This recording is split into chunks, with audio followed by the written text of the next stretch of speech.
বাংলাদেশে আজকে তারা হিন্দু মুসলিম দাঙ্গা বাঁধানোর ষড়যন্ত্র করছে।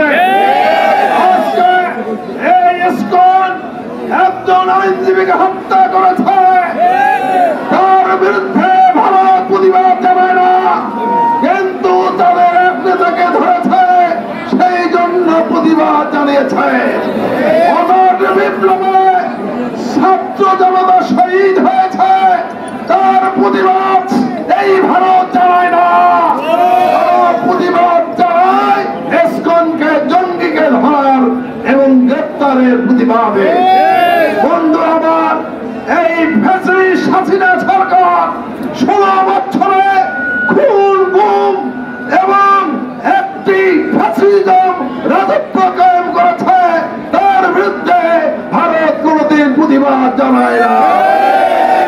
আজকে ভারতের পুতুল সরকার হাসিনার পতনের পরে আজকে ভারতের মাথা খারাপ হয়ে গেছে। আজকে ভারত এই বাংলাদেশকে একটি কলোনিতে পরিণত করতে চায়। আমরা বলতে চাই, ৭৮-এ রক্ত দিয়েছে, অগস্ট বিপ্লবে রক্ত দিয়েছে, প্রয়োজনে আবার রক্ত দেব। চক্রাঙ্গীকে আমরা ভয় পাই না, ভয় করে না।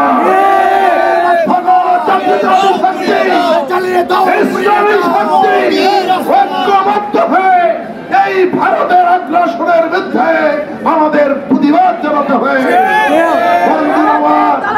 আজকে আগরতলা বাংলাদেশ হাই কমিশনে হামলা করেছে, ভাঙচুর করেছে, আমার স্বাধীন দেশের পতাকা পুড়িয়েছে। আমরা এর তীব্র প্রতিবাদ জানাচ্ছি। আমরা বলতে চাই, আমরা সাম্প্রদায়িক সম্প্রীতি দেশ, এই বাংলাদেশ আপনারা ষড়যন্ত্র করছেন যাতে এখানে একটি হিন্দু মুসলমান দাঙ্গা বাঁধিয়ে আপনারা একটি সুযোগ হচ্ছেন, আপনারা একটি ফায়দা ওঠার ফায়দা হাসিলের চেষ্টা করছেন।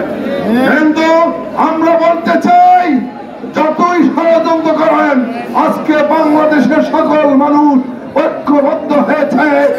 সকল ষড়যন্ত্র আমরা মোকাবেলা করার জন্য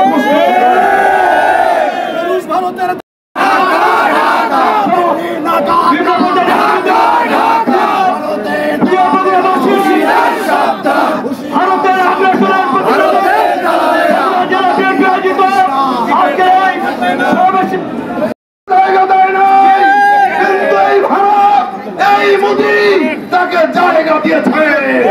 আমরা বলতে চাই, অবিলম্বে হাসিনাকে বাংলাদেশে ফেরত দিতে হবে।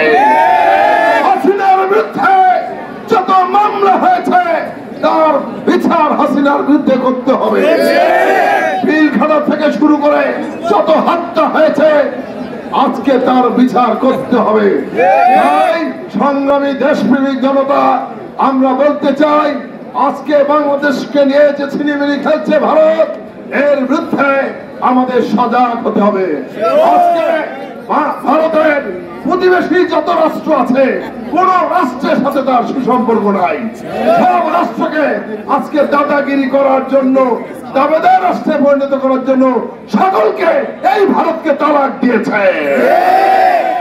তাই আমরা বলতে চাই, আমরা জাতীয়তাবাদী শক্তি এবং ইসলামিক শক্তি যত আছে সব ঐক্যবদ্ধ হয়ে এই ভারতের বিরুদ্ধে, এই দালালদের বিরুদ্ধে, এই রুশদের ভারতের বিরুদ্ধে আমরা ঐক্যবদ্ধ থাকবো ইনশাআল্লাহ।